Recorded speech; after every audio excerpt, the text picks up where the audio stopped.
నమస్తే. Welcome to our channel. ప్రస్తుతం మనతో పాటు మన స్టూడియోలో సీనియర్ జర్నలిస్ట్ కిరణ్ పోల్దాస్ గారు ఉన్నారు. Hello sir. హాయ్ అండి. నమస్తే. సార్, సైఫ్ అలీ ఖాన్ ఇంట్లో దొంగతనం జరిగిన విషయం మనందరికీ తెలిసిందే. ఏంటి దొంగని పట్టుకున్నాము అని చెప్పేసి పోలీసులు చెప్పారు. బట్ స్టిల్ ఇంకా ఎలాంటి దాని గురించి అప్డేట్ లేదు. ఎవరు ఇంతకీ అటాక్ చేశారు? ఏం జరిగింది అనే క్లారిటీ ఇప్పటికీ లేదు. ఎందుకని ఇంత లేట్ అవుతుంది అని అంటారు? అంటే మీకే కాదు, అందరికి ఇదే ఒక ప్రశ్న వస్తుంది. ఒక సంఘటన జరిగినప్పుడు అత్యంత భద్రతా పరంగా చాలా కీలకమైన ప్రాంతంలో ఒక సంఘటన జరిగినప్పుడు ఆ సంఘటన తాలూకు సీసీ కెమెరా ఫుటేజ్ కూడా పూర్తిగా తీసుకోలేని పరిస్థితుల్లో పోలీస్ శాఖ ఉందా? సార్, అంటే మనకి కొన్ని విజువల్స్ లో కనిపించాయి కదా సార్. 6th ఫ్లోర్ లో దొంగ కనిపించడం, అవును, ఒక 6th ఫ్లోర్లోనే కనిపించింది. మరి 11th ఫ్లోర్లో 12th ఫ్లోర్లో ఎందుకు కనపడలా? సీసీ కెమెరాలు ఎందుకు లేవు? ఉంటే దానికి సంబంధించిన విజువల్స్ ఎందుకు ఇవ్వాలా? అసలు అపార్ట్మెంట్లోకి ఎంటర్ అవుతున్నప్పుడు వాడు ఎక్కడి నుంచి ఎంటర్ అయ్యాడు అనేది సీసీ కెమెరా విజువల్ ఉంటుంది కదా. అది అత్యంత ఖరీదైన ప్రాంతం, రోడ్ల మీద కూడా సీసీ కెమెరాలు ఉంటాయి. వాడు అక్కడి నుంచి బయటకు వచ్చి ఎక్కడికి వెళ్ళాడు, ఎలా వెళ్ళాడు అనేది కూడా తెలుస్తుంది. అటువంటిప్పుడు వాడిని ట్రేస్ చేసి పట్టుకోవడం అనేది ఇంత కష్టమా? అసలు వాడు అక్కడికి వెళ్ళిన తర్వాత పని మనుషుల్ని విచారించారు, సెక్యూరిటీ వాళ్ళని విచారించారు, సైఫ్ అలీ ఖాన్ని విచారించారు, వాళ్ళ కుటుంబ సభ్యులను విచారించారు. ఇంతమందిని విచారించిన తర్వాత కూడా వాళ్ళకి ఆనుపానులు దొరకలేదు అంటే ఇది పోలీసు శాఖ వైఫల్యమా అన్న ప్రశ్న వస్తుంది. నేనైతే అది పోలీసు శాఖ వైఫల్యం అనుకోను. పోలీసులు ఛేదించారు కేసుని, కానీ మేనేజ్మెంట్ చేయటానికి కోసం టైం పడుతోంది. సరైన కథ అల్లటానికి ఒక టైం పడుతోంది అంటారు. సో అంటే మనకి ఇప్పుడు మీడియాలో వస్తున్న వార్తలు ఒక రకం, అక్కడ జరిగిన సిచ్యువేషన్ వేరేది అని అంటారా? మొదటి నుంచి మనం ఈ రెడ్ టీవీలో మాట్లాడుకుంటున్నాం. మొదటి నుంచి మనం ఏం మాట్లాడుకుంటున్నాం? ఇది యాదృచ్ఛికంగా జరిగిన ఘటన కాదు. పోలీసులు ఏం చెప్పారు? ఫస్ట్ ఒక అగంతకుడు వచ్చేసాడు, వాడు లోపలికి వెళ్ళిపోయాడు, వాడు పని మనిషితో వాగ్వాదం అవుతుంటే సైఫ్ అలీ ఖాన్ వచ్చాడు, సైఫ్ అలీ ఖాన్ వాడికి మధ్య వాగ్వాదం అయింది, ఘర్షణ నేపథ్యంలో కత్తి తీసుకుని 6 కోట్లు పొడిచాడు, తర్వాత పారిపోయాడు. ఇది డే 1 సంఘటన జరిగిన కొన్ని గంటల్లో పోలీసులు చెప్పిన కథనం ఇది. వాడు అగంతకుడా లేకపోతే ఇంకోట ఎలా తెలుస్తుంది? అసలు మామూలు అపార్ట్మెంట్లకే సెక్యూరిటీ టైట్గా ఉంటుంది, అది చాలా అత్యంత విలాసవంతమైన ఫ్లాట్. అది సద్గురు శరణ్ అని, అది విలాసవంతమైన ఫ్లాట్. ఒక్కొక్క ఫ్లాట్లో ఒక్కొక్క ఫ్లోర్లో డబుల్ అంటే డూప్లెక్స్ హౌసెస్ ఉంటాయి. 1-2 ఫ్లోర్లు కలిపి ఒక ఫ్లాట్, 3-4 ఫ్లోర్లు కలిపి ఒక ఫ్లాట్, అట్లా ఉంటుంది. సో ఒక్కొక్క ఫ్లాట్లో 5 బెడ్రూమ్లు ఉంటాయి. సో ఇందులో 12 అంతస్తులు మొత్తం. 12 అంతస్తులు అంటే కేవలం 6 మాత్రమే నివసిస్తుంటారు. 6లో అంటే 6 ఓనర్లు ఉంటారు, అంతే కదా. 2 ఫ్లోర్లు కలిపి ఒక ఫ్లాట్ అవుతున్నప్పుడు డూప్లెక్స్ కాబట్టి. సో 12 ఫ్లోర్లు అంటే 6 ఫ్లాట్లు లెక్క. ఈ 6 ఫ్లాట్లలో విలాసవంతమైన ఫ్లాట్లు. ఈ 6 ఫ్లాట్లలో 2 ఈయనే కొన్నాడు. 10, 9, 10, 11, 12. ఈ 4 పైన 4 ఫ్లోర్లు కూడా సైఫ్ అలీ ఖాన్వే. సైఫ్ అలీ ఖాను ఈ 11వ ఫ్లోర్లో ఉంటూ 11, 12 ఫ్లోర్లో ఉంటూ ఆ కింది ఫ్లోర్లో వాళ్ళ మొదటి భార్య కుమార్తె కుమారుణ్ణి ఉంచాడు అక్కడ. సారా అలీ ఖాన్ అలాగే ఇబ్రహీం అలీ ఖాన్, వీళ్ళిద్దరూ కింది ఫ్లోర్లో ఉంటారు, కింద ఫ్లాట్లో. పై ఫ్లాట్లో ఈయన ఉంటాడు. సో ఈయన, కరీనా కపూర్, 2 పిల్లలు వాళ్ళకి. సో మొత్తం 5 బెడ్రూమ్లు ఉంటాయి ఇక్కడ. మొత్తం 7 సెక్యూరిటీ సిబ్బంది, వీళ్ళు కాక సైఫ్ అలీ ఖాన్ పర్సనల్ భద్రతా సిబ్బంది, వీళ్ళు కాక మెయిడ్స్, ఇంతమంది ఉన్నారు. ఇంతమంది ఉన్నప్పుడు మీకు ఈ 12 ఫ్లోర్లకి సీసీ కెమెరాలు ఉండాలిగా. 6వ ఫ్లోర్లో మాత్రమే ఈ అగంతకుడు 6వ ఫ్లోర్లో నుంచి 12వ ఫ్లోర్ 11వ ఫ్లోర్లోకి వెళ్ళినట్టు ఎట్లా మనకి అర్థం? 11వ ఫ్లోర్లో ఘర్షణ జరిగింది, అక్కడ దాకా వీడే వెళ్ళాడని మనకి ఎట్లా తెలుస్తుంది? అయితే తాజాగా జరుగుతున్న 6వ ఫ్లోర్లో వచ్చిన ఫుటేజ్ ప్రకారం 1:37కి ఇతను ఎంటర్ అయ్యాడు. పోలీసులు అంతకుముందు చెప్పింది ఏంటి? 12 తర్వాత ఒక్కళ్ళు కూడా ఎంటర్ కాలేదండి, సంఘటన 2 గంటలకు జరిగింది అంటే అంతకు 2 గంటల ముందు ఒక్కడు కూడా ఎంటర్ కాలేదండి అని చెప్తున్నారు. అంటే విభిన్నమైన కథనాలు అల్లుతున్నారు పోలీసులు అనిపిస్తుంది. అయితే ఇక్కడ సైఫ్ అలీ ఖాను నేను గతం నుంచి కూడా చెప్తున్నట్టుగానే ఇది ఎక్కడో ఒక పెద్ద మిస్టరీ అయితే దీని వెనక దాగుంది. వాడెవడో వచ్చేసి యాదృచ్ఛికంగా జరిగిన ఘటన అయితే కాదు ఇది ఖచ్చితంగా దీని వెనక ఎవరో ఉన్నారు. ఇది ఫ్యామిలీ గొడవలు కావచ్చు, లేకపోతే వ్యక్తిగతంగా అతనుకున్న గొడవలు కావచ్చు, అతనికి తెలిసిన వాళ్ళే చేసిన పని కావచ్చు ఇది అని చెప్తున్నా నేను. అయితే ఆ కోణంలో కొత్త కథనాలు బయటకు వస్తూ ఉన్నాయి. అవి ఎంతవరకు ఏంటని చెప్పడం ముంబై మీడియాలో పెద్ద ఎత్తున గాసిప్ వస్తూ ఉంది. ముంబై మీడియాలో ఏం చెప్తా ఉన్నారంటే, ఈ కేర్ టేకర్ అతనికి తైమూరు జహంగీర్ అని ఇద్దరు పిల్లలు, చిన్నపిల్లలు. ఈ జహంగీర్కి ఎస్పెషల్లీ వాడు కిడ్ 3 years ఏమో ఉంటాయి.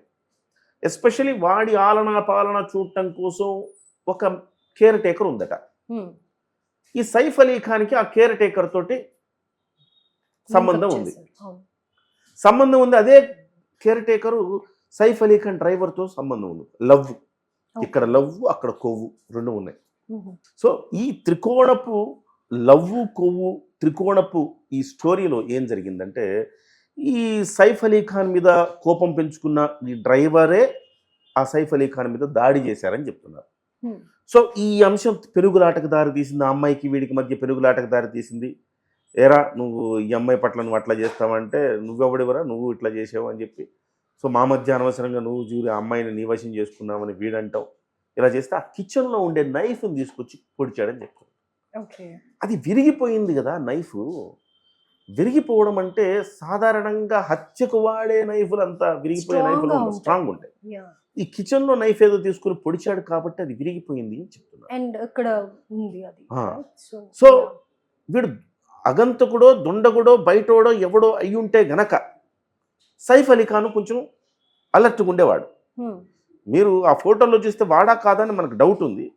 బట్ సైఫ్ అలీ ఖాన్ చాలా అప్రమత్తంగా ఉండేవాడు. వీడు మన డ్రైవరే కదా, అలా వాడిని అదిలించి బెదిరించే ప్రయత్నం చేసేటప్పటికే వాడు ఒక్కసారిగా వాడు టక్నని తిరిగి పొడిచేశాడని చెప్తున్నారు.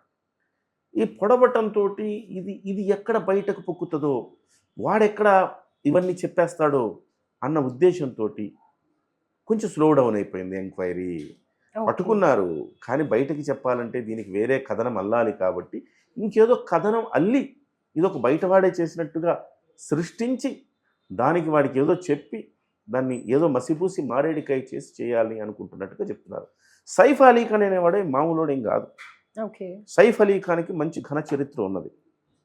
సైఫ్ అలీ ఖాన్ బంగారు గోల్డెన్ స్పూన్తో పుట్టిన కిడ్, రిచ్ కిడ్. ఒక జమీందారీ ఫ్యామిలీ, ఒక రాజవంశానికి సంబంధించిన ఫ్యామిలీ. వాళ్ళ తాత ముత్తాతలు అంటే సైఫ్ ఏంటబ్బా పని మనిషితో నువ్వు కేర్ టేకర్తో అదే మీరు అడగాలి, అడిగితే నేను చెప్దాం అనుకున్నా, మీరు అడగలేదు, నేనే చెప్తున్నా. అలా కదా, అంటే అలా బాగుండదు కదా. అంటే సహజంగా సైఫ్ అలీ ఖాన్ అనుకుంటే బోల్డ్ మంది ఎవరు దొరకరు చెప్పండి. చాలా మంది పిచ్చ అభిమానులు ఉంటారు మన దేశంలో.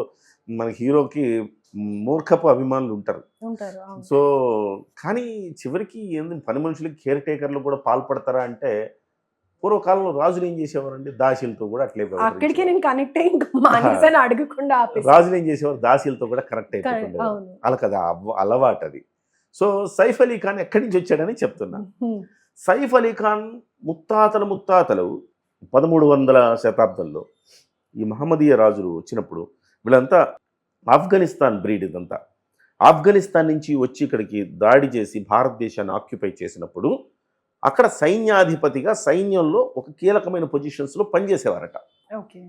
పనిచేసినప్పుడు వీళ్ళు కూడా వచ్చేసరికి ఇక్కడ అంత బాగుంది, అంత నడుస్తూ ఉంది. ఇక్కడ మొత్తం కబ్జా చేశారు, కబళించారు, భారతదేశాన్ని ఆక్రమించి ఒక రకంగా బలాత్కారం చేశారు భారతదేశాన్ని ఆ సమయంలో. అప్పుడు బ్రిటిష్ వాడు వచ్చారు. బ్రిటిష్ వాడు వచ్చిన తర్వాత వీళ్ళు బ్రిటిష్ తొత్తులుగా మారిపోయారు. తొత్తులుగా మారిపోయి ఇంటర్నల్గా వాళ్ళకి సహాయం చేయడం మొదలుపెట్టారు. ఒక్కొక్క మహమ్మదీయ రాజును కొట్టుకుంటూ వెళ్ళటానికి వీళ్ళు ఇక్కడ వాళ్ళతో కుమ్మక్కై వాళ్ళకి సహాయం చేశారు. ఈ సహాయం చేసిన దానికి ప్రతిగా వీళ్ళకి పటౌడి అనే ఒక ప్రాంతాన్ని వాళ్ళు అక్కడ కట్టబెట్టారు. పటౌడి అనే ఒక ప్రాంతాన్ని మీరు ఓకే ఇది మీ రాజ్యంగా మీరు చూసుకోండి అని చెప్పారు. సో దానికి వీళ్ళ పటౌడీలకు రాజులుగా వ్యవహరించారు. రాజులుగా వ్యవహరించిన తర్వాత అక్కడి నుంచి వాళ్ళ వంశం అట్లా కంటిన్యూ అవుతూ వచ్చింది. హర్యానాలో దాదాపు దగ్గర ఒక 100 ఎకరాల విస్తీర్ణంలో 150 గదులతో ఒక పెద్ద బంగ్లా ఉంది వాళ్ళకి. ఆ బంగ్లాలో ఇవాళ షూటింగ్ చేయాలంటే పర్ డే 25 లక్షలు కాస్ట్. ఇవాళ దాని షూటింగ్లకు ఇచ్చేసాడు ఈయన. సో అది కావచ్చు, చుట్టుపక్కల ల్యాండ్స్ కావచ్చు, ఏముందండి వీళ్ళందరూ బయట నుంచి వచ్చేసి దోచుకున్న సొమ్మే కదండి. భారతదేశం అనేది ఒక బంగారు ప్రదేశం ఇది.